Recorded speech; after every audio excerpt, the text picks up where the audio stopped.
attitude for us to change is that God needs to be our decision maker. This is an attitude for us to change. God should be your decision maker. He's the one that decides what is right. Your own eyes do not decide what is right, and God is the king over you, over your soul, and over your home. Let's make that decision because the Israelites have not. We're ending the book of Judges, making it absolutely clear that the Israelites have not made God their king, and they have done what is right in their own eyes rather than what is right in God's eye. And we're finishing it with another silly way to try to solve their problem. So, remember the people of Benjamin, they've been reduced. There's 600 of them left. And the Israelites have decided that we'll provide these 600 men wives by killing the city of Jabesh Gilead and taking whatever virgins are there and then giving them to the Benjamites, whoever's left of the Benjamites, those virgins for them to marry. But there was only 400. And then, so they needed 200 women. Again, this is ridiculous. I can't believe I'm saying this. Even the situation they found themselves in, they've made matters worse. And now they're having to find a way to get these other 200 men wives.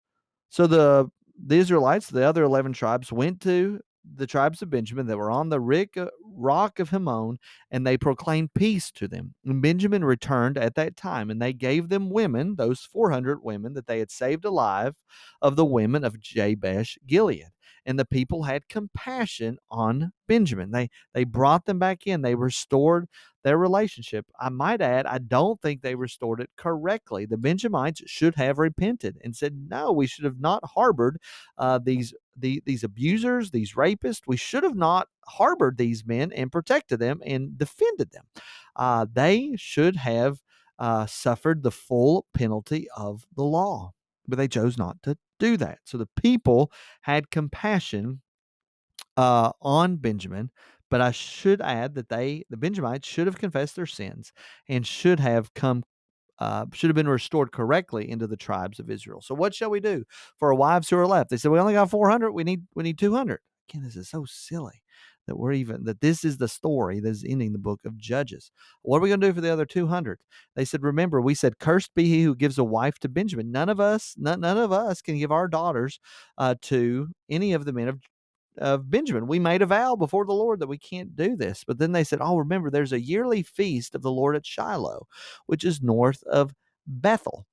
So they commanded the people of Benjamin, the 200 men, they said, here's what you all need to do. There's a big festival that happens, and there'll be plenty of young girls that will be dancing toward Shiloh to celebrate. And so we want you to lie in ambush in the vineyards and watch. Watch for these ladies to come by, and if they come out and dance and dances, they go out and snatch each man his wife. They're suggesting them to kidnap them a wife. And when their fathers or their brothers come to complain to us and say, well, why did you allow our daughters to be captured by the Benjamites? We said, well, remember, we made the promise that no one should give their daughters to the Benjamites. But we never said that we wouldn't find a way for them to steal them. So since they stole them and kidnapped the girls, you should let them be there. See how they're solving their problems? This is absolutely ridiculous.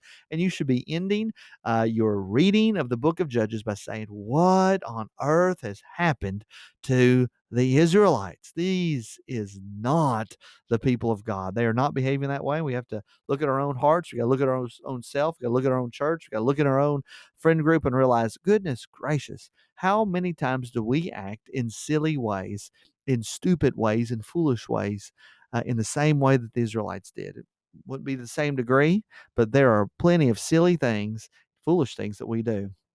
And the book of Judges ends with these words.